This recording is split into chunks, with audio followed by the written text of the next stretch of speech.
Bienvenue dans la saison 2 de Conversation, le podcast de Space. D'abord, un tout grand merci. Vous avez été nombreux à nous écouter, à partager et à réagir à la première saison.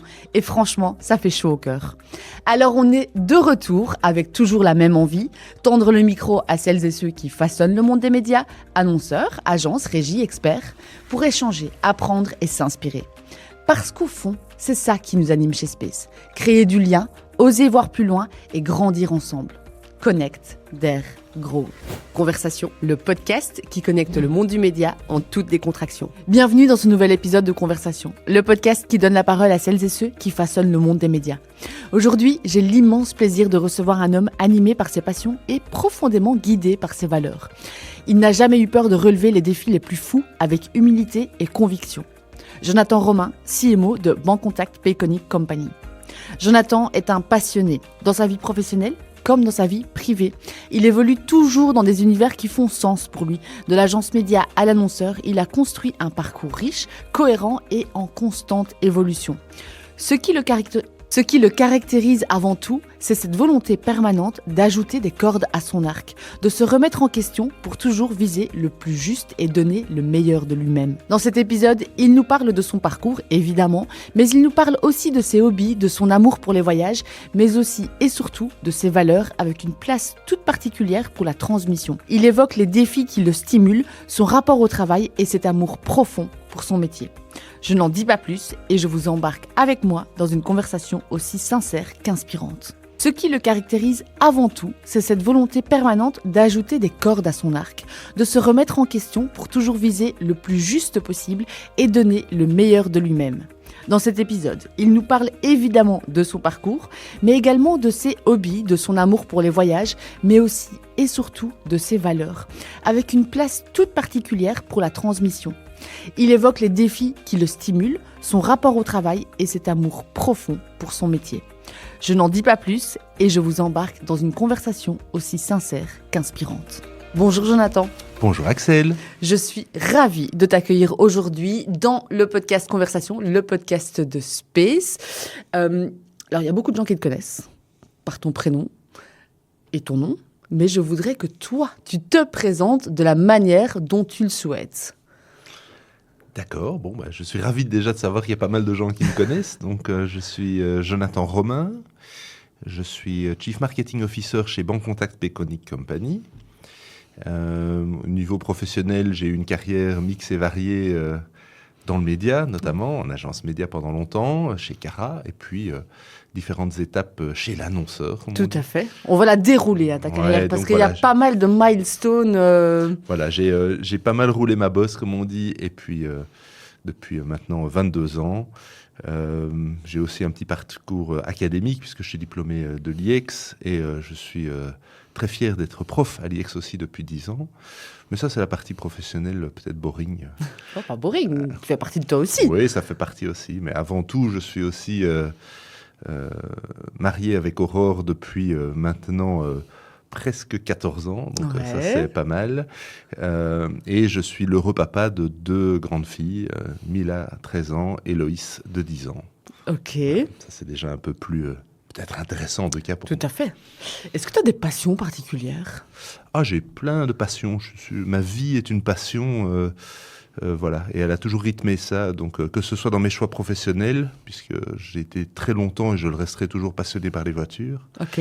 Donc, que ce soit les vieilles ou très vieilles voitures, mais aussi les plus récentes. Donc, j'ai eu la chance de travailler pour des très belles marques. À côté de ça, j'ai une vraie passion depuis plus de 40 ans, c'est la musique. Donc voilà, je suis amateur, mais pianiste dans mon petit coin. Ok. Et donc voilà, j'essaye de transmettre ça à mes filles aussi. Et ça, c'est vraiment quelque chose de très important dans ma vie. Et puis après, plein de choses qui ont jalonné mes étapes, que ce soit avec ma famille, avec des amis et autres, autour du cinéma, autour de tout ce qui est pop culture de manière générale aussi, années 80-90. Voilà, ça c'est c'est le vrai ADN passion chez moi. Ouais. Et justement, cet amour, cette passion pour la musique, est-ce que déjà le petit Jonathan avait cette passion, parce que tu dis donc depuis 40 ans, donc j'imagine que quand même la musique, ça te définit. Mais j'ai envie de savoir qui était le petit Jonathan, de quoi rêvais-tu, dans quel contexte familial finalement tu as grandi? Alors, j'ai beau réfléchir loin, je ne me souviens pas quand j'étais petit, mais ça c'est plus pour la blague, puisque j'ai eu une très très chouette enfance dans une super famille avec deux parties. Une partie où mon papa étant militaire, j'ai vécu en Allemagne les premières années de ma vie. Et puis, j'ai eu l'arrivée de ma sœur qui est arrivée quand j'avais 5 ans et on a bougé vers ma région de cœur, qui est la région de Liège, puisque même si ça fait presque 30 ans que je suis parti, je continue de me définir comme liégeois, à peu près comme tous les liégeois. Et donc j'ai vécu à Esneux, qui est un petit village au sud de Liège. C'était vraiment très très belle région, c'était vraiment super, des super années. Donc à 4 en famille là-bas, avec un père médecin militaire, une maman dans l'enseignement. Et donc, ouais, une super jeunesse, voilà, que je regarde encore avec pas mal de nostalgie. Mhm. Et puis, bah oui, la musique là-dedans est arrivée très tôt. J'ai commencé des cours de piano à 6 ans, et puis l'académie en solfège. Et puis voilà, après, c'est resté juste une passion, et c'est très bien comme ça. Tu avais un rêve particulier, un métier que tu voulais absolument exercer? Tu voulais être militaire, médecin militaire comme papa ou... Non, je voulais pas être médecin, Alors, militaire, ça m'a traversé l'esprit, hein, aussi peut-être étonnant que ça puisse paraître pour les gens qui me connaissent aujourd'hui. Voilà, comme beaucoup de petits gamins, je rêvais de monter dans un avion de chasse. Je l'ai pas fait en me disant que c'était quasi des études d'ingénieur et que je m'en sentais pas tout à fait capable là-dessus. Et puis, bon, les envies ont changé, mais c'est vrai que oui, à la base, c'était plutôt vers ça que je rêvais là-dessus. Et puis, la musique est quand même venue aussi me titiller un petit peu. Très vite, je me suis dit que ça resterait une passion, et c'est très bien comme ça. Donc voilà, j'ai pas trouvé tout de suite ma voie. C'est seulement en fin des secondaires qu'un jour, avec un test d'orientation, quelqu'un m'a dit tu sais, il y a des études qui sont sympas, c'est communication. Je ne connaissais même pas le type de cursus que c'était. Je n'avais aucune connaissance de l'IEX, moi, dans ma campagne liégeoise. Et puis, j'ai passé l'examen d'entrée, et je suis arrivé à l'IEX, et au final, j'en suis jamais parti, puisque j'y suis toujours. Tu y toujours. Ouais. Tu y es toujours, pardon. Est-ce que la communication, tu vois, quand tu as fait cet examen, ce test d'orientation, pour ensuite faire un examen d'entrée, mais ce test d'orientation, est-ce que tu te rappelles un petit peu, tu t'es dit, bon, la communication, ok, est-ce que c'était abstrait, ou est-ce que du coup, tout de suite, tu as senti un espèce de match émotionnel avec la com? Mais c'est marrant comme certains rendez-vous définissent ta vie. Hein, tout à fait. Et je conseille vraiment à tous les parents d'ados, et j'en ai une à la maison, de les pousser à faire ça, parce que voilà, je savais plus ou moins vers où je voulais aller. Je savais que ça allait être autour de quelque chose plutôt littéraire. J'aimais, comme je le disais dans l'intro, bien tout ce qui était pop culture. Donc la pub avait une part aussi importante. Voilà, je suis un vieux roublard, hein, donc c'était les années MTV. Donc voilà, on était tout à fait dans l'audiovisuel. C'était quelque chose, le média, qui m'intéressait déjà beaucoup. J'ai beaucoup navigué là-dedans pendant mon adolescence, que ce soit au niveau cinéma, TV, que ce soit la radio. Voilà, j'étais vraiment déjà en fait un gros consommateur. Et vraiment passionné par ça. Donc moi, je passais ma vie à enregistrer des clips, à enregistrer des pubs. Ah oui, c'est marrant, tu faisais ça enfant. Oui, c'était complètement hallucinant. J'avais énormément de copains, mais j'étais aussi quelqu'un qui aimait bien être dans sa bulle, justement, avec sa musique, avec pas mal de choses. Donc voilà, c'était comme ça. Mais pour autant, tu t'étais pas imaginé faire de la... Pas du tout. Je savais pas qu'il y avait des métiers derrière ça. Ah oui, c'est ça. Bon, si, à part les présentateurs télé, peut-être. Et justement, du coup, quand on t'a mis cette voix, tu vois, quand on t'a présenté cette voix, qu'est-ce que tu t'es dit? Tu t'es dit génial. Moi, je me suis dit, c'est sympa. Il y avait 2 possibilités. Il y avait l'UNIF à Liège en communication. J'ai été faire une petite visite. Bon, on va dire que les orientations possibles là-dedans m'ont pas trop convaincu. Puis j'étais voir l'IEX, et je suis rentré à l'IEX en me disant, je vais faire journalisme. Ce que finalement, je n'ai jamais fait. mais voilà, ça, c'était la section qui m'intéressait. Parce que je me suis vraiment dit, en fait, il y a tout un monde, tout un écosystème derrière que je ne connais pas. Alors, autant vous dire qu'à ce moment-là, les agences médias, c'était tout à fait abstrait, pour beaucoup de gens encore, mais là, je ne savais même pas que ça existait. Donc, pour moi, oui, il y avait des agences de pub. Donc, j'ai navigué pendant mes études en me disant, tiens, vers où je vais aller. Et en fait, la pub, c'est très, très vite arrivé comme une évidence, en tout cas dans les sections de l'IEX.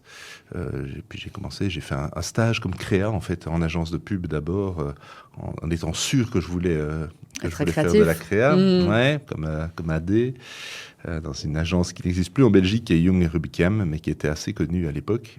Et puis au final, par beaucoup de hasard, je suis arrivé dans le monde du média après mon diplôme. Ok.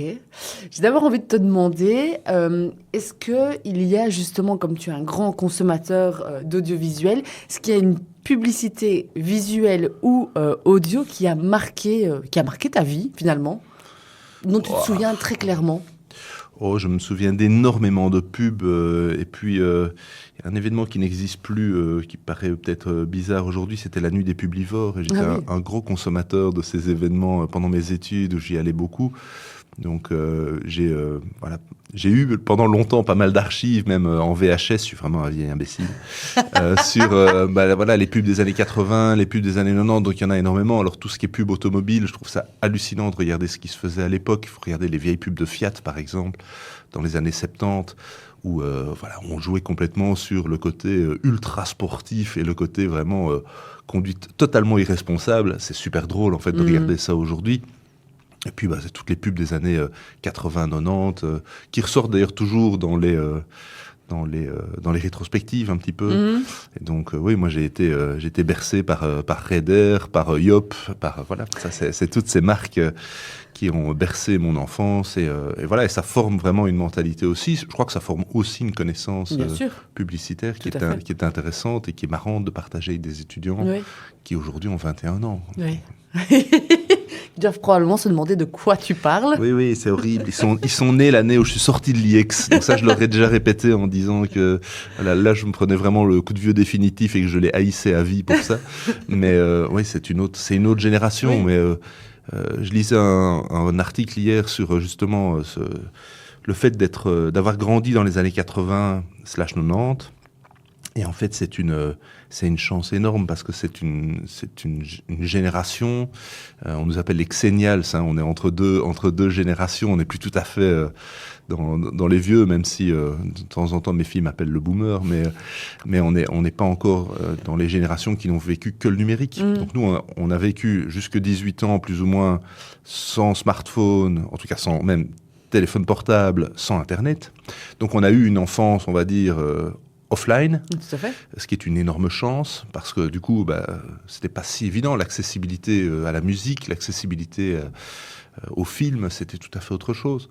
Et par contre, on l'a eu très tôt dans notre vie. Donc moi, j'ai eu des accès à Internet en arrivant à l'IEX et mon premier téléphone portable aussi. Donc c'était quand même tôt dans la vie. Donc on a dû s'y adapter très vite pour en fait commencer à travailler déjà avec ces outils numériques. Donc on est vraiment une génération, c'est marrant, de transition. C'est un peu le meilleur des deux mondes, comme je lisais dans cet article. Mais c'est vrai que ces années 80 et 90, moi je reste persuadé que ça reste des années de pop culture incroyables, où il y avait une esthétique, où il y avait énormément de référentiels culturels qui ont... d'ailleurs, on y revient tout le temps. Oui. Et... ça fait un peu vieux con, mais j'espère que les générations actuelles auront le même contact avec leur jeunesse que ce que nous, on a eu, parce que nous, on n'oubliera jamais. Ça, non, on n'oubliera jamais. Je me demande, franchement, c'est marrant que je me pose la question en t'écoutant, je me dis, mais est-ce que... Bon, moi, je suis clairement des années 90, je suis née en 1990, je me souviens de la pop culture des années 90, mais maintenant, si je réfléchis, tu sais, sur les 10-20 dernières années, quelque chose qui m'a marqué... Certains téléfilms, peut-être. Il y en a, mais je pense que... Moins marquant, en tout cas. En fait, je ne sais pas. Je crois qu'il y a quand même une part de... Il y a beaucoup de choses qui étaient nouveaux dans les années 80-90. Ouais. Et donc, comme c'est la première fois, quand les premiers vidéoclips sont arrivés dans les débuts des années... Enfin, quand Michael a lancé Thriller, et qui était le premier artiste black sur MTV, c'est des révolutions culturelles qu'on ne revivra plus. Non. Et donc aujourd'hui, on réinvente des choses. Oui. Il y a des choses qui sont vraiment de qualité. Il y a des artistes incroyables maintenant. Après, moi, c'est difficile de ne pas faire le lien avec il y a une inspiration tellement forte sur des gens comme Bowie, comme Queen, comme et puis sur les groupes des années 90, tout le classique rock qui arrivait, qui se transformait en pop rock. Ça a été des moments culturels, je trouve, moi, qui m'ont passionné, et je reste toujours très très attaché à ça. Ça m'empêche pas d'aller à des concerts de temps en temps, si c'est un des artistes comme un peu plus récents. Mais voilà, mes amis rigolent beaucoup parce que c'est vrai que je suis fort attaché avec ce côté justement de on va dire de ces 2 décennies qui sont ultra importantes, je trouve, d'un point de vue culturel et qui, moi, m'ont clairement construit. Bah oui, c'est ça. Est-ce que tu as senti une espèce de révolution quand justement Internet est arrivé dans ta vie, que tu as eu justement cette accessibilité à la musique, plus, enfin tu vois, de consommer en tout cas des médias différemment? Comment Ça a tout changé, ouais. Vraiment tout. C'est incroyable en fait. On a des fois tendance à oublier ça. Moi, j'étais un très très gros collectionneur de disques. En fait, pendant mon adolescence, tout mon argent de poche passait là-dedans. Dès que je faisais des petits jobs, je m'achetais des disques. Même à Bruxelles, je faisais ça aussi. Donc, c'était vraiment une part très très importante de ce que je faisais, de ce que je dépensais en tant que consommateur. Et puis arrive Internet. C'est incroyable, quoi. J'arrive à l'IEX en 97. Il y a 4 ordinateurs avec des écrans noirs et orange. On parle pas du Moyen-Âge, on parle pas de l'après-guerre, on parle de 1997, tu avais 7 ans. Et ben, il y avait 4 PC avec des écrans. On a très vite quand même eu finalement des écrans super VGA avec un peu plus de couleurs. Bon, on parle de 240 couleurs, c'est rien du tout de mémoire. Après, je peux me tromper dans les chiffres. Mais bon, voilà, c'était l'ouverture à un monde. Il y avait alors, il n'y a pas de réseaux sociaux, mais il y avait déjà des sites web qui présentaient des chatrooms. Et donc, on a commencé, il y avait les blogs qui sont arrivés très, très vite. Et donc, en fait, on a commencé à discuter avec plein de gens. Donc, ça, c'était vraiment amusant. Et après, l'accès à la musique, moi, ça a tout changé. Des boîtes comme Napster, comme Soulseek, comme Emule, voilà, tout n'était pas légal. Oui. Ça, c'est clair qu'on a tous pompé là-dessus la musique qu'on voulait entendre. Et puis, il y avait les torrents pour les films. Enfin, tous les gens de ma génération vont se souvenir de ça. Mais ça nous a donné un accès à un moment illégal et gratuit. Mais enfin, c'est un peu comme... tous ces grands moments avec les radios libres et autres. Enfin, il y a eu plein de moments comme ça où il y a une espèce au final, d'illégalité. Mais malgré tout, on était passionnés là-dessus. Et moi, dès que j'ai commencé à travailler, je sais pas si ça a changé grand-chose, mais j'ai arrêté de télécharger de la musique gratuite et j'ai commencé à acheter, en fait. Ouais. À acheter mes MP3 au début. Mais j'allais te poser la question. Oui. Sur ton MP3, parce qu'on pouvait avoir, je crois que c'était 256 mégabytes. Enfin, tu vois, c'était minuscule. On avait le droit à avoir 2 ou 3 chansons, je crois, max, qu'on pouvait mettre dessus, ou peut-être 10, j'en sais rien. Mais en tout cas, on n'avait pas beaucoup de chansons sur notre MP3 et on les écoutait en boucle. Est-ce que tu te rappelles les chansons que tu écoutais à ce moment-là ? Je me souviens de toutes les chansons que j'ai écoutées chaque année, je pense. Mais oui, moi, j'ai été bercé par tous des flux musicaux très variés dans ma vie. J'ai été élevé dans plein de choses, dans la musique des années 70, avec énormément de Pink Floyd chez moi, mais aussi énormément de variétés françaises. Avec vraiment pas mal de choses, avec les précurseurs, mon père écoutait ça, les précurseurs de la musique électronique, donc les Kraftwerk, les Tangerine Dream, ça c'est des artistes que j'ai adorés, aussi parce que j'ai été bercé là-dedans. Et puis après, les années 80 sont arrivées, les années 90, moi j'ai été un énorme fan de Michael Jackson pendant, mais tout le monde le sait, c'est pas un secret, j'en suis assez fier pendant longtemps, mais en même temps j'écoutais beaucoup de rock aussi, et tout ce qui a été...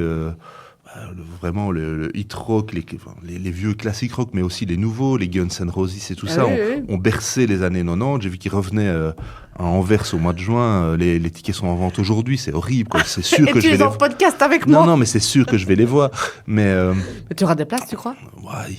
Il y a des trucs pour en avoir quand on a une bonne carte de crédit, dont je peux pas citer le nom. On peut en acheter aujourd'hui, c'est en première, donc il faut regarder. Ah, ça va alors. Faut regarder ce qu'on fait. C'est un concurrent aujourd'hui, donc je peux pas trop en parler.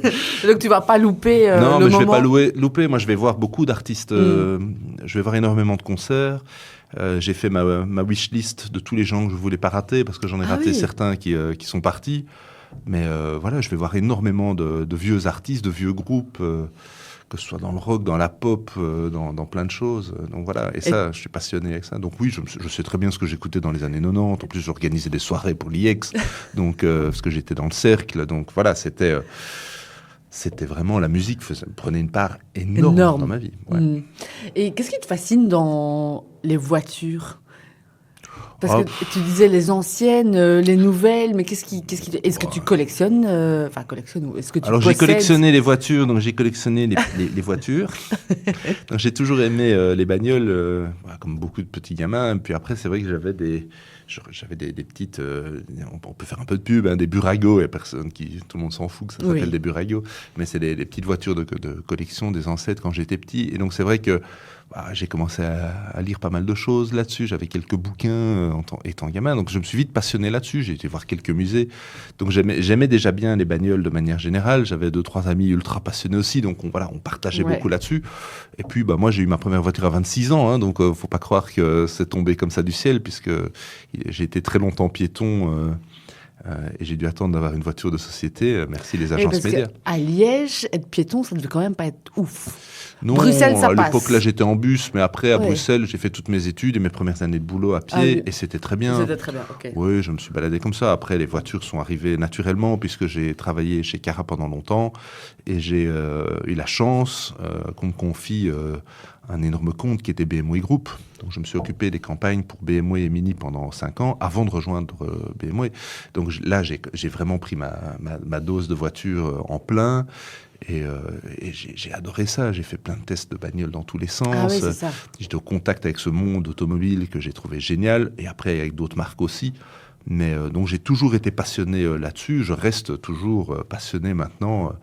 Voilà, que ce soit mais plutôt de voiture thermique. J'ai une voiture électrique, mais bon, c'est très bien, il faut le faire, c'est l'évolution naturelle, mais moi, ça m'emmerde. Voilà. Est-ce que tu as une vieille voiture et tu t'amuses à chipoter dessus, à rénover Est-ce que c'est un truc, un rêve peut-être que tu as Alors, j'avais pas beaucoup de vieux rêves. jours J'avais pas beaucoup de rêves matériels. J'en avais 2, c'était d'avoir un très beau piano et une vieille voiture. Et je suis très content d'avoir pu déjà concrétiser les 2. Ah, super. Donc, j'ai une vieille bagnole qui était très amochée quand je l'ai achetée.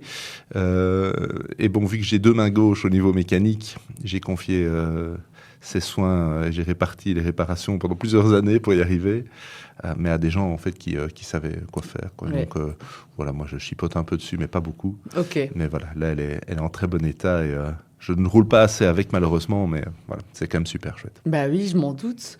Du coup, on a parlé du premier moment où tu étais en contact avec la publicité, on a parlé de tes études. Ton tout premier job, comment ça arrive? Parce que du coup, tu voulais être créatif. Oui. Bah, Je voulais être créa, j'ai fait un super stage chez Young où j'ai travaillé sur des chouettes marques. On a travaillé sur la loterie nationale, sur Quick, sur pas mal de choses. belles marques. Ouais, c'était vraiment très sympa sur le soir. Voilà, il y avait pas mal de choses qui étaient assez chouettes. Ça s'est pas fait, en fait, je ne sais pas pourquoi. À la fin de mes études, je voulais surtout retourner à Liège. Et puis, j'ai essayé 6 mois, j'ai pas trouvé de boulot là-bas, il y en avait pas dans la pub. Il y avait très peu d'agences à l'époque. Et quand les 2 seules vraies agences m'ont dit, bon, on a besoin de personne pour le moment, je me suis dit, bon, je vais retourner à Bruxelles. Et là, j'ai trouvé en 10 jours, je pense. Donc, ça a été très vite. Et ça a été, ça a été un petit coup de chance au final. On avait visité l'agence Cara pendant nos études, puisque la fondatrice Anne Bataille était très bien connectée, on va dire, avec le président de la section pub de l'époque, Jean-Michel Ronce. Et donc, Jean-Michel Ronce faisait visiter à ses étudiants, ça faisait partie du tour classique. On avait une après-midi avec les gens de chez Cara, où on nous présentait un peu ce que c'était le monde des médias. Pour la petite histoire, c'est Bruno Lies qui faisait la présentation de l'agence. Donc ça, je me souviendrai toujours, c'était très très drôle, parce qu'on était avec tous les copains de l'IEX, on n'était pas les plus calmes. Mais donc j'avais gardé le nom de Cara en tête, et donc quand je suis sorti de l'IEX, j'avais fait ma wishlist de toutes les boîtes dans lesquelles je rêvais de travailler. Il y avait en gros surtout des boîtes de cinéma, un peu de musique, donc quand même. Ouais. Et puis ça c'est la première liste, en gros où est-ce que tu rêves de travailler, chez Warner, chez Sony, chez machin. Et puis bon, vu que ceux-là répondent pas ou répondent va te faire voir, je me suis dit après où est-ce que je vais essayer. Donc là j'ai essayé les agences. Et dans les agences, au milieu de toutes les agences créa, j'ai postulé chez une média qui était Cara et j'ai été pris. Donc, et ça, c'était vraiment très très chouette. Donc je suis arrivé là-bas dans un métier que je connaissais pas en fait. Bah non. J'étais acheteur, ça existait. Bah oui. Acheteur TV à la base, et puis j'ai fait de l'achat TV radio cinéma pendant quelques temps. Et en fait, au bout d'un an, je suis passé en côté média planning, ce qui m'intéressait un petit peu plus. Et voilà, j'ai eu la chance d'avoir une agence et avoir des gens comme Anne Bataille, comme Bruno Liès, qui m'ont fait confiance pour me confier des gros comptes, quoi. J'ai commencé sur Kraft, donc les Côtes d'Or, Philadelphia et autres, donc du FMCG. C'est amusant parce que j'ai croisé hier un événement, le CMO de Mondelez, aujourd'hui. Donc je lui disais que ça avait été mon premier client. Donc c'est aussi là-dessus que j'ai appris vraiment le média de média planning, mais aussi avec des marques assez chouettes comme Beiersdorf et autres. Ça, c'est vraiment le tout début. Et puis très vite, pour venir un peu à la rescousse sur certains clients, j'ai repris BMW Group. Et ça, c'était un très très gros changement. Et puis vu que ça s'est très bien passé avec BMW, on m'a confié beaucoup de gros comptes. Donc à un moment, je gérais de front de mémoire Carrefour, Kellogg's, BTV et BMW. Donc c'est pas mal. Oui, ça faisait 80 millions de budget, c'était pas mal pour l'époque. Pour une seule personne, c'est pas mal. Ouais. Mais par contre, je trouve ça fou, parce que ça fait déjà 1 an bientôt qu'on enregistre ces épisodes, en tout cas qu'on anime ce podcast Conversation. Tout le monde, presque, j'ai envie de dire tout le monde, tous mes invités francophones me parlent de Cara et de Anne Bataille. J'ai l'impression que tout le monde a commencé chez Cara et tout le monde a été marqué par Anne Bataille. Mais est-ce que c'était la seule agence média à votre époque ? C'était de très loin le leader du marché. Oui. Vraiment de très loin. C'était l'agence que tout le monde regardait. Il y avait d'autres agences qui sont d'ailleurs toujours là maintenant.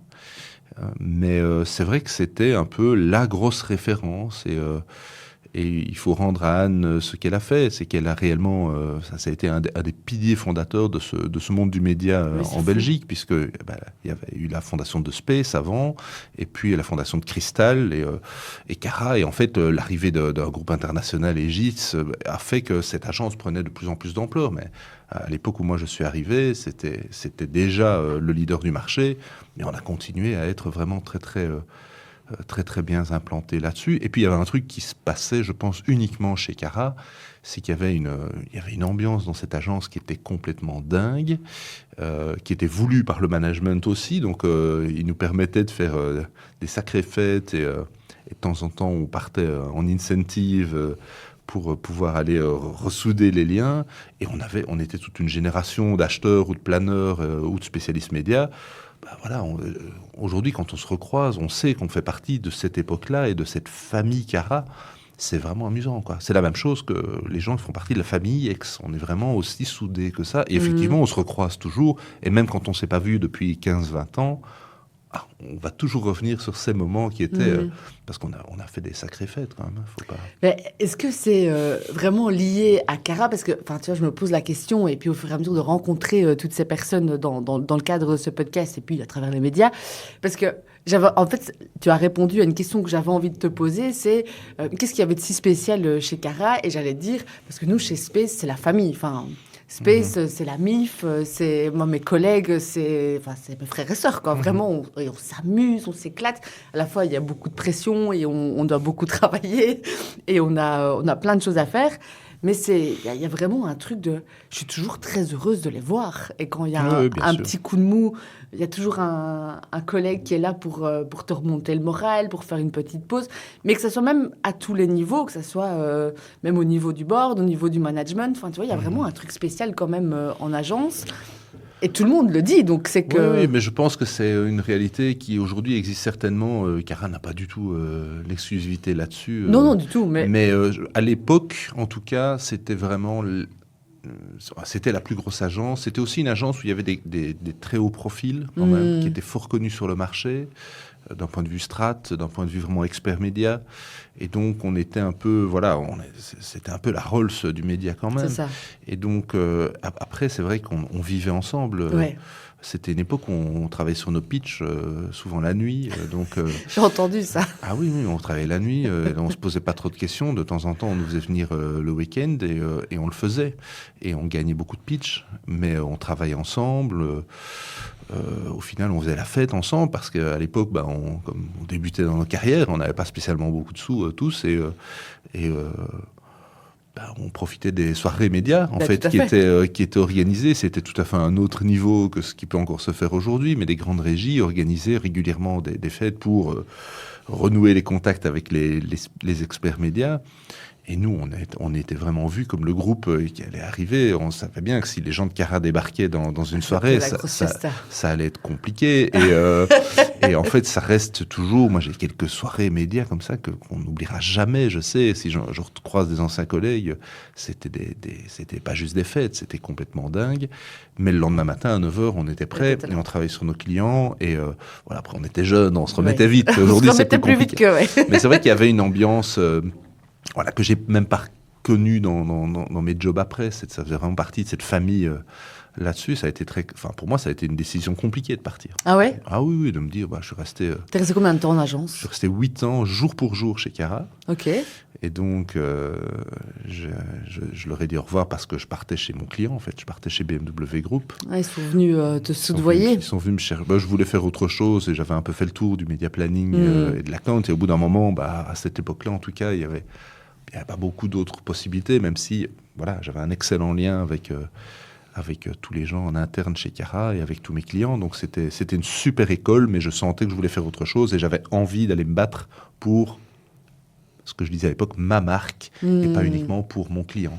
Même si je m'impliquais, je pense, tellement dans mes clients que voilà, des clients comme Canal+, BTV et puis vous, puisque j'ai suivi les 3 arrivées pendant les 8 ans, et puis surtout BMW Group, je me suis tellement impliqué là-dessus que voilà, par moments, je me considérais presque employé chez eux, et je sais qu'eux me considéraient comme ça aussi. Le directeur marketing de BM m'a un jour fait un très beau compliment en me présentant à quelqu'un, en disant « c'est pas mon agence, hein, c'est un collaborateur ».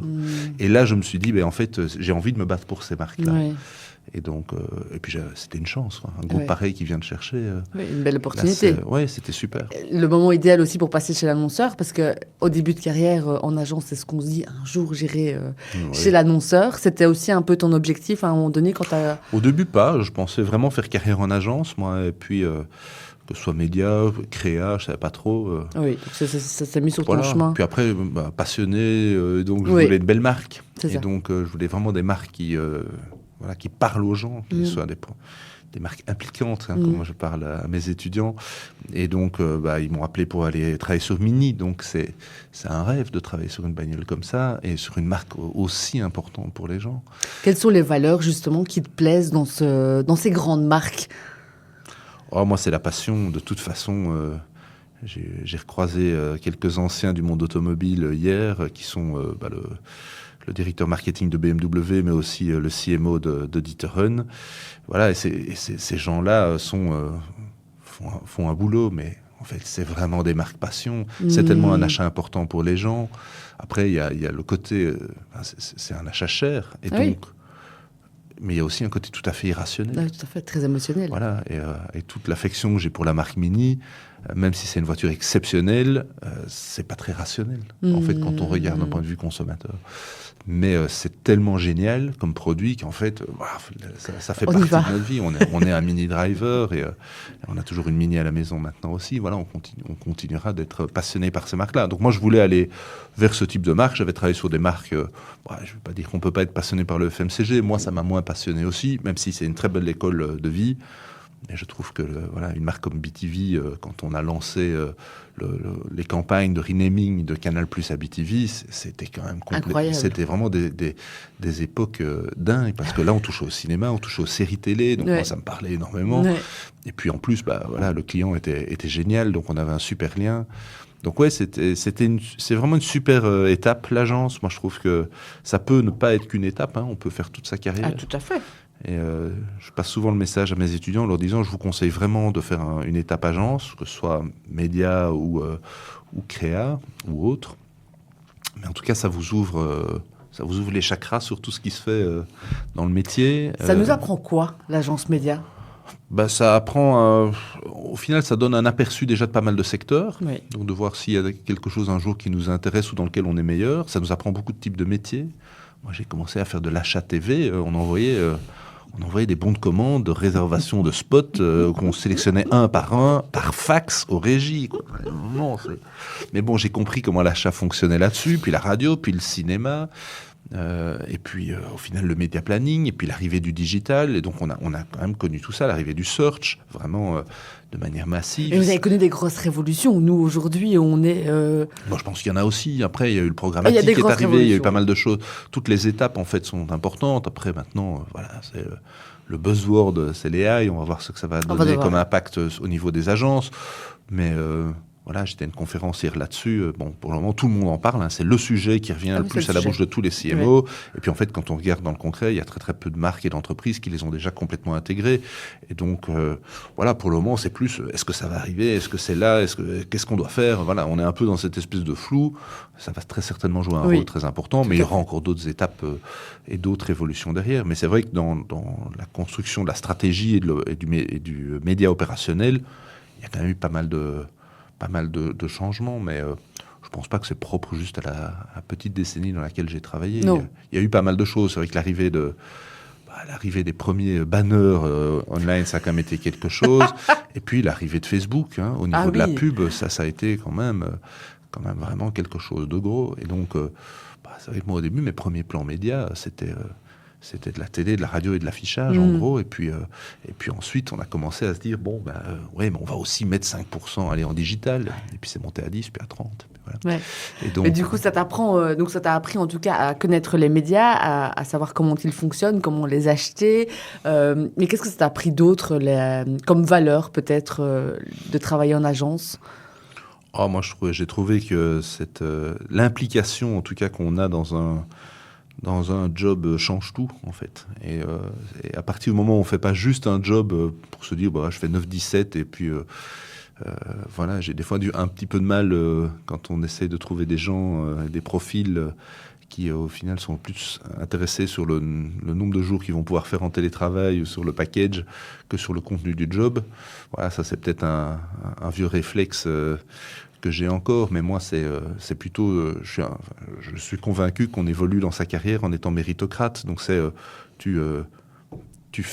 tu fais très très bien les choses, il y a un moment, les planètes vont s'aligner, les gens vont repenser à toi, on va te confier des nouvelles choses. En tout cas, moi, ça a toujours fonctionné comme ça. Je suis parti au plus bas de l'échelle dans l'achat en agence.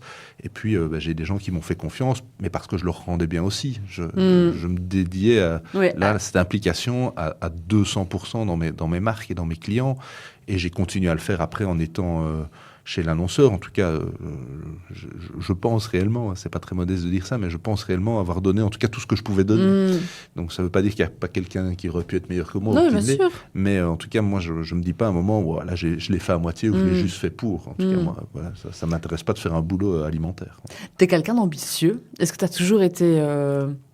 est-ce que tu es ambitieux? Est-ce que tu l'as toujours été? Ouais, j'ai pas de langue de bois. Hein. Je pense que le souci de reconnaissance est quelque chose qui est important et qui vit chez tout le monde, plus ou moins fort. Moi, c'était quand même quelque chose. J'avais envie de me prouver d'abord à moi, plus que à mes parents ou à mon entourage, spécialement, même si c'est un rôle quand même. J'avais envie de me dire, tiens, au final...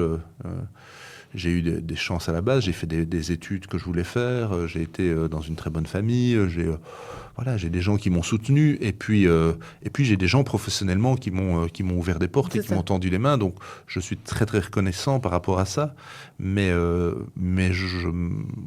j'apprécie aussi le fait de me dire que ce que j'ai construit, je l'ai construit avec mes mains et je me suis battu pour. Oui. Et donc c'était des grosses époques, il y a eu des challenges compliqués, ça a été, mais au final je me dis je ne trouve pas avoir volé ma place en tout cas. Ça, chouette. Mais c'est chouette.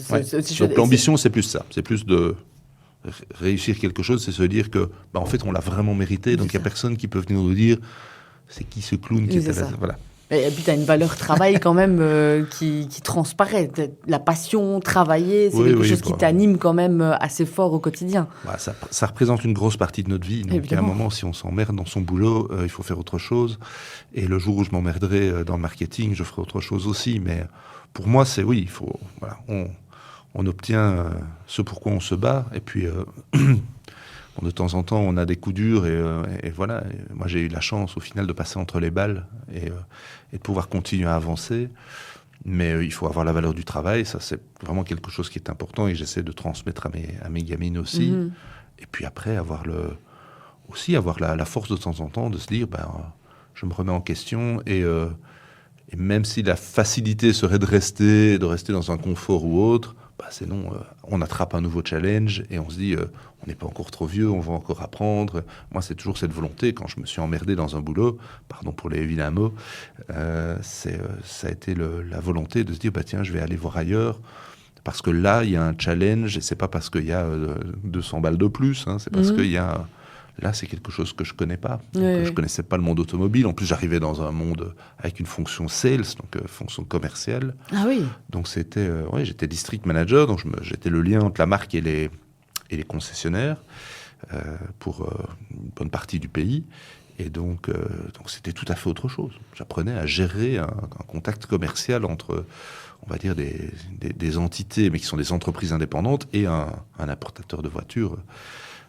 En tout cas une entité mère assez puissante, avec une très chouette marque comme Mini. Donc c'était tout à fait autre chose que du média. Donc je faisais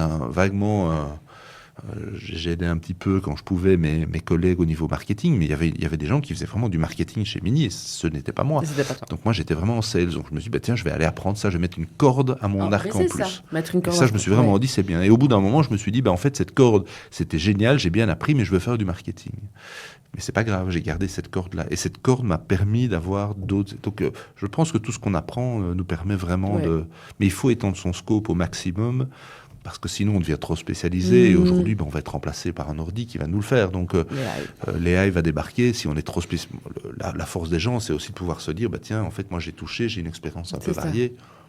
Est-ce que ça repoussera un peu l'échéance? On verra bien. Et comment t'es arrivé chez Peconic Bancontact? Alors ça a été, il y a eu plusieurs étapes dans ma carrière, donc j'ai fait un peu d'automobile. Parce que tu n'avais pas une passion Peconic Bancontact à la base. Non, mais c'est, en fait, ça illustre un petit peu ce que je viens de dire. C'est qu'après avoir fait quand même longtemps de l'automobile, donc 5 ans, travaillé sur des clients automobiles en agence, puis 4 ans chez BMW Group Mini, puis j'ai fait un passage quelques années chez Fiat Chrysler Automobile, qui maintenant s'appelle Stellantis. Donc là, j'ai fait du digital marketing. À l'époque, j'ai eu la chance d'ouvrir ce rôle qui n'existait pas chez eux. Et puis, j'ai repris la coordination des marques au niveau marketing, et pour les marques italiennes et Jeep au niveau américain. Et donc, voilà, c'était toujours bagnole. Et puis, c'est amusant, hein, mais j'étais vraiment passionné, mais je me rendais compte que je commençais à être estampillé spécialiste bagnole. Et donc, je me suis dit, en fait, il faut que j'apprenne à faire autre chose. Et donc, j'ai cherché à partir et à trouver un autre challenge. Mais j'ai plus postulé dans des marques de voitures. C'est ça. Vraiment, je voulais vraiment aller voir ailleurs. Je veux apprendre un nouveau secteur. Ouais. Et alors, quand le paiement arrive, moi, je pensais que chez Mastercard, on faisait des cartes. Et donc Mastercard arrive et j'ai une super proposition là pour devenir Head of Marketing, en fait. Hein. Mais à l'époque, c'est Head of moi-même, puisque je suis tout seul. Donc c'est assez marrant. Et je ne savais pas ce qu'on faisait, en fait. J'étais sûr qu'on faisait des cartes. Et puis, un premier jour, mon boss me dit, mais en fait, on n'a jamais fait une seule carte chez Mastercard. C'est amusant. Comme chez Apple, on n'a jamais fait de pommes. Ouais. Et donc là, j'ai appris, en fait, tout un monde caché, qui est le monde du paiement, tout ce qui se passe derrière le rideau, avec différents acteurs, avec comment est-ce que les flux se passent, comment est-ce qu'on gagne son argent, qu'est-ce qui est important, la sécurité. Et ça a été une expérience incroyable. J'ai travaillé presque 7 ans chez Mastercard. Et c'est le challenge, du coup, en fait, aussi, qui te fait c'est le vibrer de challenge. ouf. Je peux dire, je connais rien, donc j'aime bien au début d'arriver, d'être l'imbécile dans la salle de réunion, celui qui connaît rien, et puis après, tu apprends, et puis à un moment, si tu as une petite reconnaissance, c'est bien. Si on te dit, au final, tu fais bien ton job, maintenant tu es vraiment devenu un spécialiste du secteur, c'est quand même pas mal. Ouais. T'as pas peur de poser des questions? Non, moi je pars vraiment du principe qu'il y a les seules bêtes questions, c'est celles qu'on pose pas. Donc voilà, si c'est des questions cons, c'est pas grave. Ouais. Il y en a pas. J'essaye de le dire à mes students aussi à l'IEX, je les juge jamais. Au moins, ils ont le mérite de poser une question, ça montre de l'intérêt. Après, c'est normal, quand on arrive dans un nouveau secteur, quand on a vendu des bagnoles avec 4 roues et un volant, quand on arrive et qu'on commence à nous parler de différents types d'émetteurs, d'acquéreurs, de choses comme ça dans le paiement, on n'y comprend rien. Ouais. Donc, Mais bon, 7 ans, super passionnant. Puis après ça, un passage en banque, où j'ai été faire de la banque privée pendant quelques années. Où c'était intéressant, c'était tout à fait complémentaire. Du aussi. marketing, du coup? Oui, j'étais head of marketing chez Puy-Latco, qui était une banque privée qui a ses bureaux à la Royale Belge, au boulevard du Souverain. Donc je suis resté là 3 ans. Et c'était intéressant, c'était autre chose. Je voulais aussi mettre une corde bancaire à mon arc après le paiement, en me disant ça c'est bien complémentaire par rapport. J'ai quand même toujours réfléchi à mon profil. Oui, il y a vraiment un fil. Après, bon, je ne sais pas très bien où ça arrive, mais en tout cas, je me suis toujours dit il y a des choses intéressantes à faire. Et donc j'ai fait tout à fait un autre type de marketing en banque privée que ce que je faisais dans le paiement. C'était plutôt tourné autour de l'événementiel. Mais c'était intéressant aussi. Et puis là, le paiement est revenu frapper à ma porte. Oui. Et en fait, ils sont venus parce que j'avais aussi eu cette expérience Mastercard. Évidemment. Et puis quand même une expérience qui commençait à devenir un peu longue en marketing. Et il y avait un gros challenge qui arrivait. Encore donc, le challenge. Voilà, et le challenge. Et quand Bancontact Peconic arrive et me dit... l'ancienne CMO, Lotta de Meulenard, que je connaissais évidemment, puisque le monde du paiement est un tout petit monde, me dit écoute, moi je pars et on a pensé à toi et il y a un super challenge qui arrive puisqu'on va devoir renommer nos marques. En fait, Peconic va disparaître et voilà ce qui va se passer. Et donc là, je me suis dit, mais en fait, ça c'est une chance, mais que j'aurais peut-être plus jamais dans ma carrière. D'aller faire un rebranding de marque aussi connue en Belgique, je pense que c'était vraiment un excellent choix. Et puis j'avais vraiment envie de revenir vers le paiement. Le paiement m'a vraiment manqué. J'ai adoré mes premières années de paiement chez Mastercard.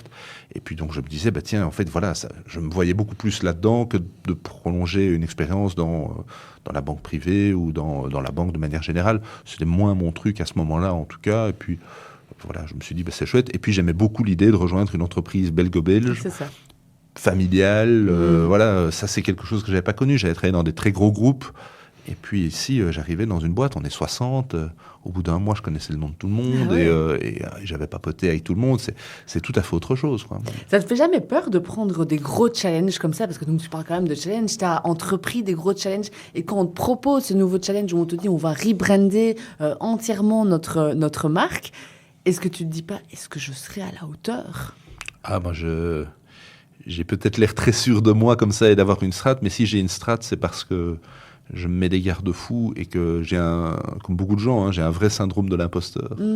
Et donc, je me dis plutôt, je vais me prouver en fait que je sais que je me mets en difficulté, mais je vais plutôt me battre et travailler pour me prouver aussi à moi qu'en fait, oui, j'ai réussi à le faire. Quoi. Et donc, oui, quand il y a un challenge comme ça, je trouve ça chouette. Après, est-ce que je continuerai à faire des challenges pendant encore 20 ans, ça on verra bien. Mais en tout cas, ici, je me suis dit, c'est une chance géniale. Voilà, c'est un secteur que je connais assez bien. C'est une boîte qui a l'air super. Je vais un peu aider l'économie belge et une entreprise belge. Donc, ça, c'est des valeurs qui sont...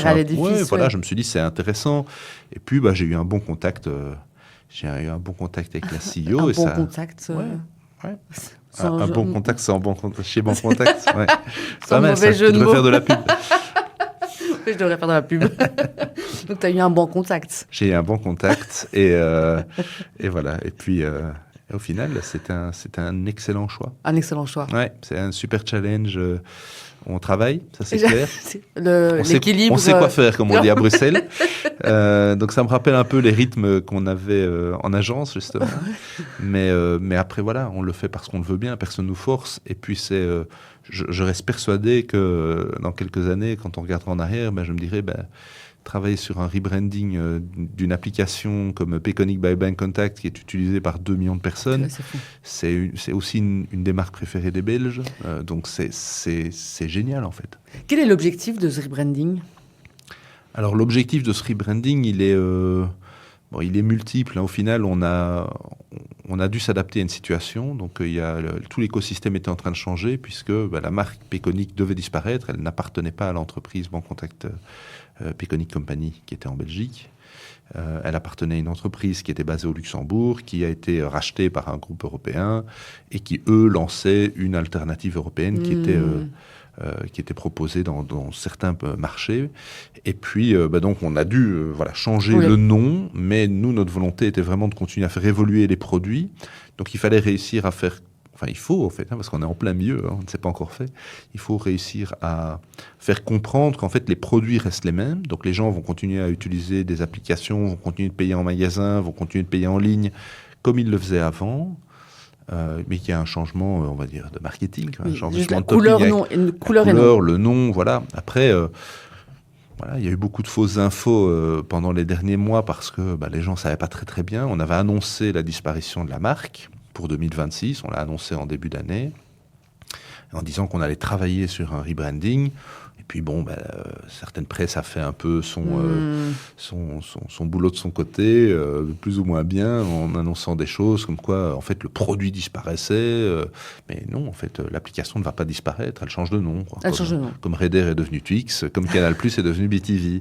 Mais, ça va aller, on va s'en sortir. En fait, on propose la même expérience client, on répond aux mêmes besoins, et c'est la même chose aussi pour les commerçants. Donc voilà, c'est vraiment de l'éducation. Donc là, ça y est, on a annoncé les nouveaux noms maintenant. Donc au moins, les gens savent ce que ça va devenir. Mais c'est juste le début du chemin. Maintenant, il va falloir leur expliquer pourquoi, en fait, le produit reste une super alternative pour eux, une super réponse à leurs besoins. Donc c'est vraiment du marketing. Et pourquoi c'est une super alternative ? Moi, je pense que c'est vraiment génial parce qu'on est ce qu'on appelle une application stand-alone. Donc on n'est pas lié exclusivement à une banque. Donc, pour tous les gens qui, par exemple, ont 2 comptes bancaires, et en Belgique, majoritairement, les gens ont au moins 2 comptes bancaires, des fois même dans 2 banques, parce qu'ils ont un prêt dans une banque, parce qu'ils ont un compte commun avec leur époux, leur épouse à côté, ou parce que ils ont un compte professionnel, ils ont une activité. Voilà. On peut avoir plusieurs banques. Et donc l'avantage, un des avantages notamment, c'est de pouvoir regrouper tout ça dans une application et de se dire, tiens, je suis en train de payer, je vais choisir, je vais aller sur ma carte banque X pour dire c'est mon compte privé ou sur ma banque Y parce que c'est mon compte commun. Donc moi, je trouve que dans la vie de tous les jours, c'est super facile. Ça centralise en fait tous tes comptes. Tu centralises tes cartes en fait, donc tu centralises, tu peux te dire, tiens, je vais impacter tel ou tel compte, je vais te transmettre de l'argent, je peux le faire avec telle ou telle carte. Ça, c'est quelque chose qu'on est les seuls à proposer. Et moi, au final, ça répond à mes besoins d'acheteur qui a envie d'acheter assez vite, qui a envie que ce soit sûr et qui a envie de pouvoir gérer ça de manière très agile. Donc, moi, je trouve que c'est une très, très belle alternative. Après, j'utilise moi aussi des applications bancaires liées uniquement à une banque.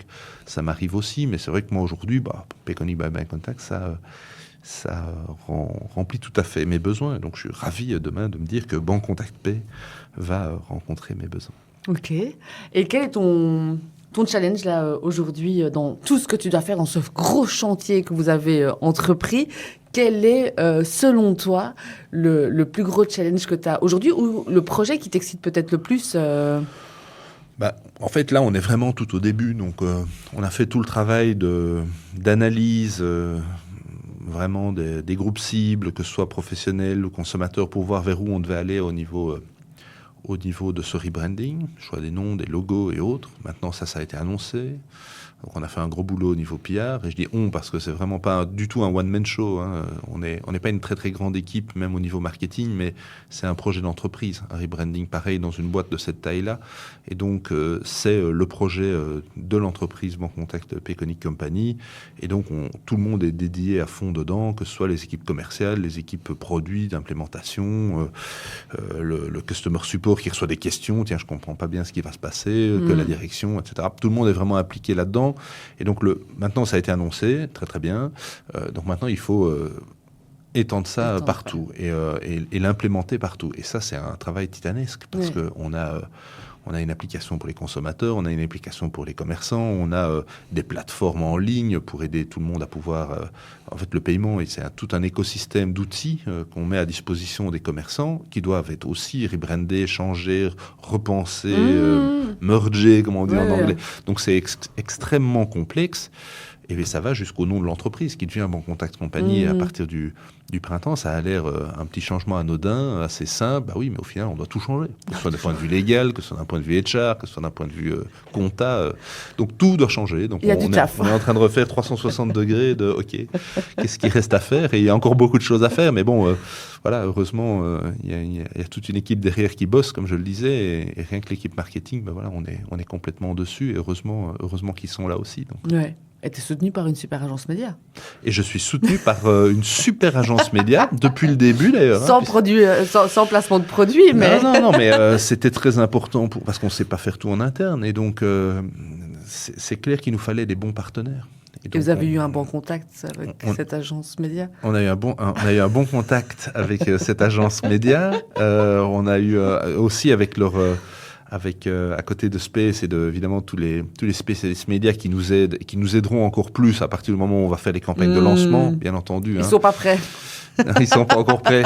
Mais bon, c'est vrai que là, pour le moment, ils sont un peu dans les starting blocks. Par contre, au niveau de Space, il y a l'entité Polaris. Et Polaris, Bruno Lies nous a vraiment aidés avec l'aide d'Égérie aussi pour justement conduire tous ces groupes et donc cette réflexion stratégique. Il y a encore d'autres agences qui ont participé beaucoup. Il y a notre agence Créa qui a un rôle aussi stratégique très important, qui est Air Brussels, avec laquelle Space et Air collaborent là-dessus avec Polaris. Donc tout le monde réfléchit un peu. On a une très très bonne agence PR qui nous a rejoint il n'y a pas longtemps, Brum Smith.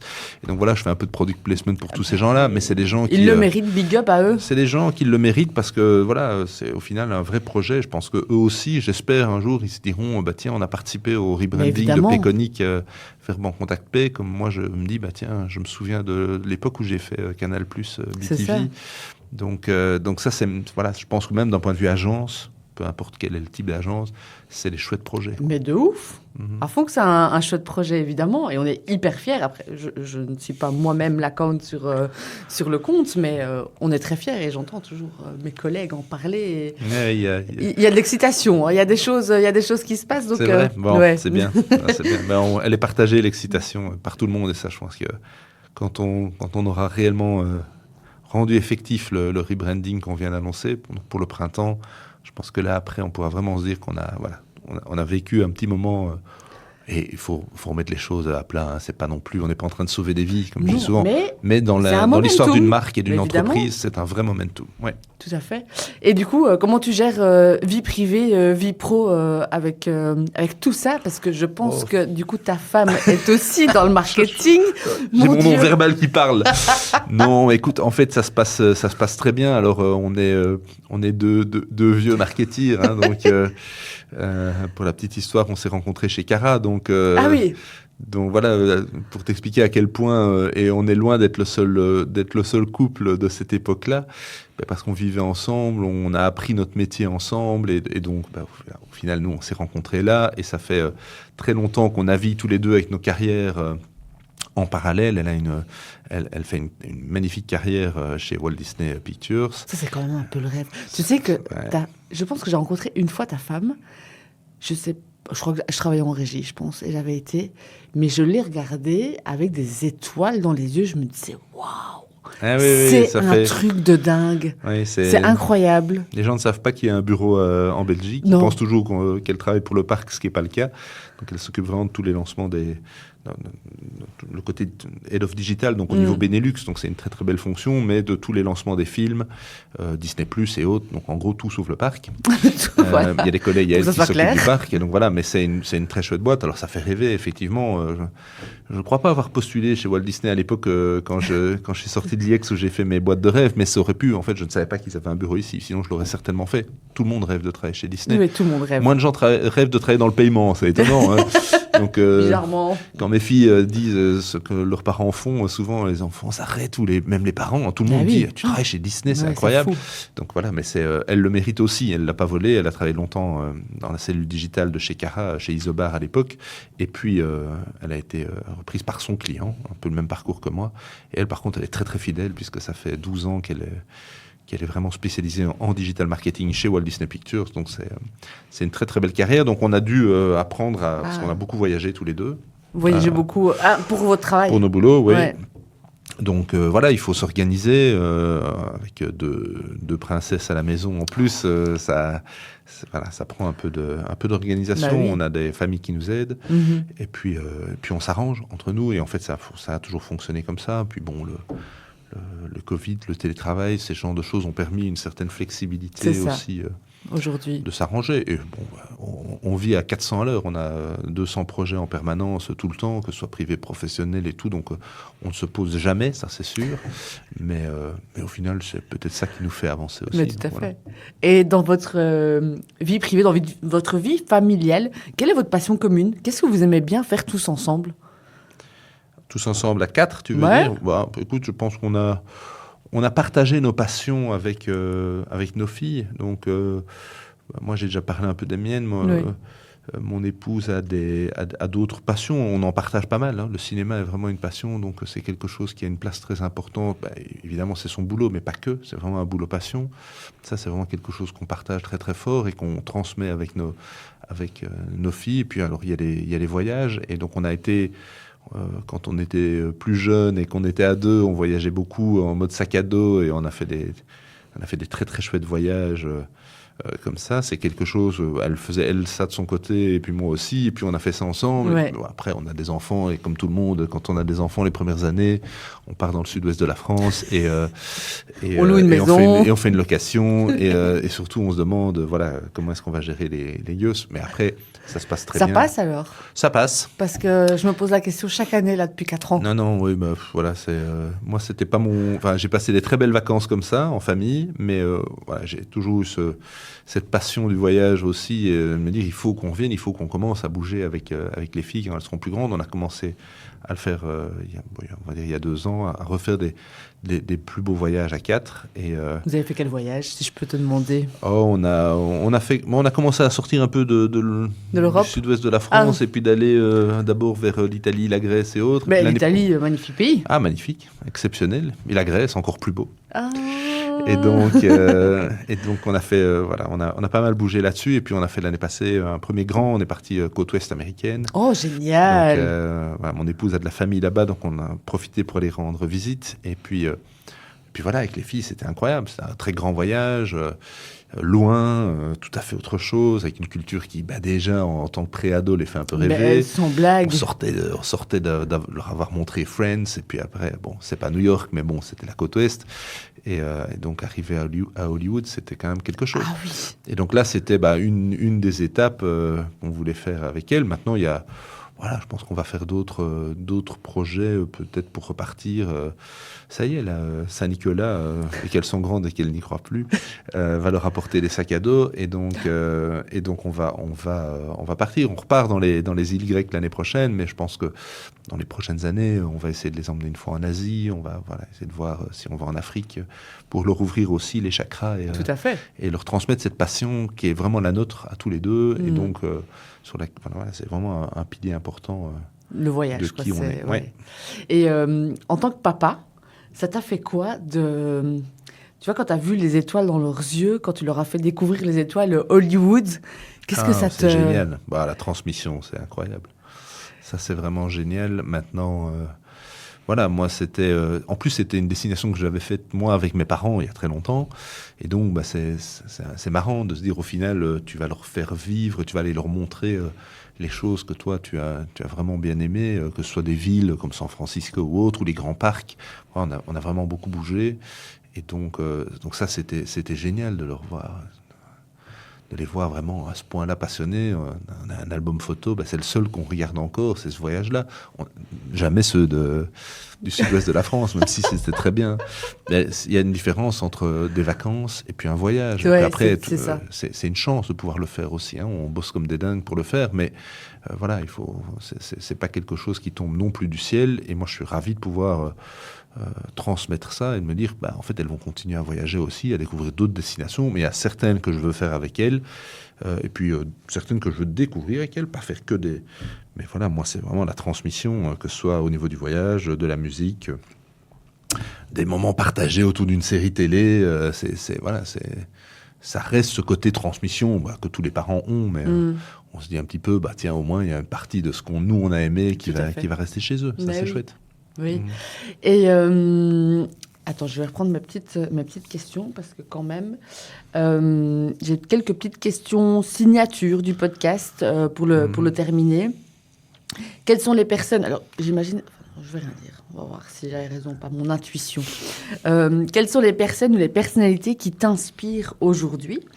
Alors, ça peut être effectivement dans le monde de la pub, mais aussi pas du tout. Ok, c'est bien. Là, au moins, les auditeurs comprendront que c'était tout à fait de l'impro et que j'ai vu aucune des questions à l'avance. Mais je couperai ce moment de réflexion, t'inquiète. Ça va être hyper fluide.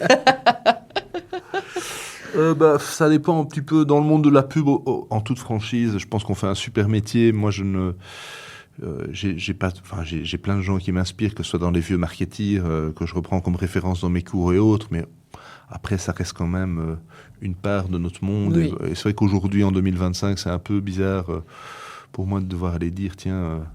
Bruno Lies m'inspire ton quotidien. Ah Bruno, Papy. Bruno, comme je te le disais, a été mon premier contact dans le média, et j'ai beaucoup de chance de l'avoir croisé sous différentes relations pendant toute ma carrière, puisque ça a été mon patron, mon collègue, mon agence, mon coach, et j'ai la faiblesse de croire que c'est mon ami, mais voilà, oui, c'est des gens, en tout cas, je trouve que c'est des gens comme lui qui sont passionnés par ce qu'ils font. Et puis surtout, en fait, c'est un très bon exemple, Bruno. J'aurais dû le dire, j'étais en train de penser à des gens comme Kotler et autres, mais que je ne croiserai jamais, et au final, qui ne m'inspirent pas plus que ça. Des gens comme ça qui ont la volonté de transmettre au final aussi leur passion et ce que eux peuvent apporter. Vraiment pour l'unique bonne raison de dire j'ai fait quelque chose de très très chouette, et c'est des gens comme ça qui comme Bruno qui est comme Anne Bataille à son époque, et comme d'autres patrons que j'ai pu avoir et collaborateurs et collègues voilà, qui resteront quand même des gens qui m'ont fait confiance, qui m'ont apporté beaucoup de choses, dont j'ai appris beaucoup. Et je trouve que quand c'est fait vraiment pour la beauté de l'art ou pour l'amitié, c'est encore mieux. Et donc, Bruno m'a dit, ça je lui rends encore hommage, il m'a dit un truc très chouette après m'avoir vraiment aidé au niveau coaching sur une étape de ma carrière. Et moi, j'étais ravi évidemment de bénéficier de son expertise là-dessus. Il m'a dit une phrase que je trouve vraiment très intéressante. Il m'a dit, écoute, la seule chose que je te demande en retour, c'est un jour tu feras la même chose. Et ça, c'est quand même pas mal. Comme valeur humaine. C'est beau. Ouais, je trouve que c'est quand on connaît un peu. Oui. Quand on connaît un peu l'animal, on se dit en fait il y a un cœur. Hein. Il y a quelque chose sous la carapace. Et c'est quelque chose que je garderai en tête. Ah, très beau. Ça me touche. Vraiment, c'est chouette. Salut Bruno. Ouais. Si tu pouvais déjeuner avec quelqu'un, alors cette personne peut être encore vivante ou non, avec qui aimerais-tu déjeuner? J'espère qu'il ou elle verront cette vidéo ou ce podcast. Là, vraiment, si c'est ma wish list, il y a quand même des gens où je me dis... je voulais vraiment rencontrer certaines personnes. J'ai eu la chance d'en rencontrer quelques-unes dans ma vie. C'était un rêve de croiser Bertrand Piccard. Et donc, j'ai eu la chance de pouvoir l'inviter à un événement pour une de mes anciennes entreprises. Et donc, j'ai eu un moment avec lui. J'ai pas déjeuné avec lui, mais j'ai eu une demi-heure avec lui. Et ça, c'était vraiment exceptionnel. C'est vraiment quelqu'un que je voulais... absolument croiser un jour, et voilà. Qu'est-ce que tu dis à quelqu'un tu vois quelqu'un que tu as très envie de croiser, tu vois quelqu'un qui t'inspire pour plein de raisons. Quand ce truc se réalise, que tu rencontres cette personne, qu'est-ce que tu lui dis?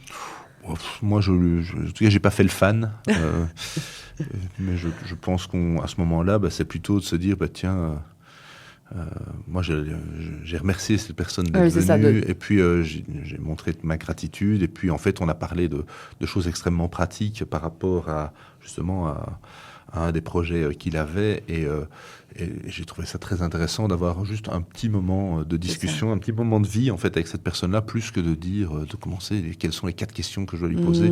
C'est voilà, de me dire, tiens, il y a eu il y a eu ça qui s'est passé à ce moment-là. Je me dis, voilà, quand je le recroise, je me dis, quand je le revois dans les médias, je me dis, tiens, j'ai quand même cette petite discussion-là. Voilà, ça, c'est des petits moments, voilà, sans faire le fan. Maintenant, si je devais pouvoir manger avec plein de gens, je pense qu'il y a, voilà, si je devais choisir mon président américain, c'est peut-être pas avec l'actuel que j'irais manger, mais pouvoir un jour échanger avec Barack Obama, ce serait quand même vraiment quelque chose. Je pense que dans les personnalités, d'un point de vue global et politique, ça c'est vraiment quelqu'un qui m'intéresse beaucoup et qui est très inspirant. Donc, il a marqué le monde aussi. Ce serait une chance de pouvoir parler avec. Et puis après, au niveau musical, il y a encore pas mal d'artistes. J'allais dire, là, la liste est longue à mon avis. Il y a encore pas mal d'artistes qui sont, même s'ils vieillissent un peu, que je pourrais croiser. Il y en a pas mal qui sont partis, mais si je pouvais aller avoir un petit moment avec David Gilmour de Pink Floyd, ça, ce serait génial. T'essayes de rencontrer tous ces artistes quand tu vas les voir en concert? Est-ce que t'essayes d'une manière ou d'une autre... De faire le groupie? Pas spécialement, mais de les croiser, d'avoir... Écoute, pas spécialement. J'achète pas des places pour aller au Comic-Con voir les artistes, les acteurs. Pourtant, je pourrais avoir envie de voir. J'en ai croisé quelques-uns des artistes dans ma vie, aussi grâce à certaines régies, grâce à des opportunités de boulot. J'ai eu la chance de croiser quand même pas mal de joueurs de tennis et joueuses de tennis vraiment mondiales. Sur des tournois comme Roland-Garros et autres. Et ça reste des moments incroyables. Et, sans blague. Voilà, j'ai eu la chance de faire, pas un podcast, mais d'interviewer Justine pendant presque 45 minutes. Et donc ça, c'était vraiment quelqu'un que je voulais absolument rencontrer. Ah oui. Et donc là, par contre, j'étais complètement fan. Je pense qu'elle l'a compris très très vite.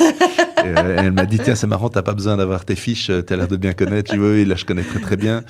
Et, c'est mon terrain de jeu ici. C'est mon terrain de jeu. Et donc, en tennis, j'ai eu la chance de voir pas mal de grands joueurs et autres. Ça, je trouve ça très chouette quand les choses se font comme ça. Mais je ne cherche pas spécialement à les voir, rencontrer. Je préfère aller les écouter, faire de la musique. Au final, je sais pas très bien ce que j'irais raconter à Brian Johnson. Même pourtant, j'ai adoré aller voir AC/DC. Donc. Ok. Mais du coup, on a parlé un peu des objectifs, en tout cas des projets qui te tiennent à cœur, c'est de voyager. Et c'est marrant ce que tu as dit, ça me marque. Tu as dit, mais il y a prendre des vacances et voyager, c'est deux choses différentes. Et donc, voyager, c'est un véritable projet, en fait. Oui, c'est plus d'implication. Hein. Oui, il y a plus d'implication. Ça prend plus de temps, à préparer, ça coûte plus d'argent. Puis, il y a une dimension émotionnelle différente. Voilà. Tout à fait. Je pense que c'est la même chose qu'entre un boulot alimentaire et un boulot passion. C'est que c'est assez facile de louer un Airbnb et de se dire on part une semaine et autres. Et je l'ai fait et je continuerai peut-être à le faire encore dans certains cas. Et c'est très bien. Mais l'implication personnelle est moins grande que se dire je vais aller montrer à mes filles la Thaïlande parce qu'on y a été plusieurs fois et que c'est un pays qu'on adore. Et de se dire tiens, voilà les endroits où on veut aller leur raconter aussi comment on l'a vécu quand on y était. Voilà, il y a une autre dimension émotionnelle qui est plus forte, qui est la même en fait que celle quand on dédie de la passion à un boulot ou quand on le fait juste pour parce qu'il faut manger. Je suis bien d'accord. Est-ce qu'il y a quelque chose que tu voudrais encore dire? Sans question? Sans question. Il faut que tu me trouves une question. Alors, alors j'ai des questions. J'en ai plein. C'est mon métier passion, c'est ça. C'est le podcast. Ça, c'est vraiment mon métier passion. Donc des questions, t'inquiète, j'en ai plein. Du coup, est-ce qu'il y a un livre ou un podcast que tu pourrais nous conseiller? Là, tu m'as eu. Écoute, je vais pas te donner un nom comme ça. J'essaierai plutôt de vous dire d'être ouvert, que ce soit dans votre carrière ou dans ce que vous consommez comme musique, comme film ou autre, à pas mal de choses. Et après, on reste passionné par certaines choses. Moi, c'est un peu mon cas. Mais je suis un ancien très très gros lecteur, je lis encore un peu, mais j'ai pas beaucoup de temps pour le moment, sinon je suis plutôt passionné de BD à la base et assez gros collectionneur aussi. T'aimes bien tu collectionnes? Oui, moi je suis un collectionneur, c'est l'enfer chez moi. Je l'ai dit, il y a du brol partout. Il y a du brol partout, j'ai plus de place, du coup j'achète plus rien maintenant, j'essaie de revendre, parce que j'ai entre quelques milliers de disques et quelques milliers de BD, c'est monstrueux. Donc c'est infernal, mais... il y a des choses, moi, sais pas tellement un livre qui sort maintenant ou un disque qui sort maintenant. C'est plutôt, voilà, il y a des artistes qu'il faut écouter. Il y a des BD qu'il faut lire. Il faut lire Lincal. Ça, c'est incroyable. Et puis, moi, c'est des choses qui ont été fondatrices plutôt dans mon parcours. Et je pense que c'est ça qui fait qu'on s'enrichit humainement aussi. Après, il y a plein de choses qui sont très, très bien. Il faut aller voir, un truc plus récent. Il y a des trucs plus légers. Moi, j'ai adoré le One Battle After the Other, qui vient de sortir. C'est vraiment un super film. Et dans un tout autre registre, je trouve que La femme la plus riche du monde, qui est librement inspirée de Liliane Bettencourt, est un film assez intéressant qui, au final, met fort en avant le jeu d'acteur, avec un Laurent Lafitte qui est complètement lunaire là-dedans, Isabelle Huppert aussi. Voilà, donc dans deux mondes complètement différents, entre DiCaprio et Lafitte, il y a pas mal de choses à aller voir pour le moment. Mais c'est deux très très bons moments de cinéma. Il n'y en a pas toujours pour le moment, mais là, je trouve qu'on a de la chance. Ok. Mais Jonathan, un énorme merci. J'ai eu un bon contact avec toi durant cette conversation. Et c'était pas comique. C'était pas comique. Ça devient vraiment lourd, là, du coup, nos blagues de boomer. Les blagues de boomer, c'est bien, on y est. On y est. Mais merci beaucoup. Merci pour ta générosité. Et, merci à toi, Axel, pour l'invitation et pour la chouette discussion. Ben oui, et à très bientôt. À bientôt. Au revoir. C'est déjà la fin de cet épisode de Conversation. J'espère que cet épisode vous aura plu. Si c'est le cas, n'hésitez pas à partager l'épisode autour de vous, à vous abonner et à noter le podcast en y mettant 5 étoiles par exemple sur votre plateforme d'écoute préférée. C'est la meilleure façon de nous soutenir et de faire grandir le podcast. Bref, faites tout ce qui fait vibrer l'algorithme. Conversation, le podcast qui connecte le monde du média en toute décontraction.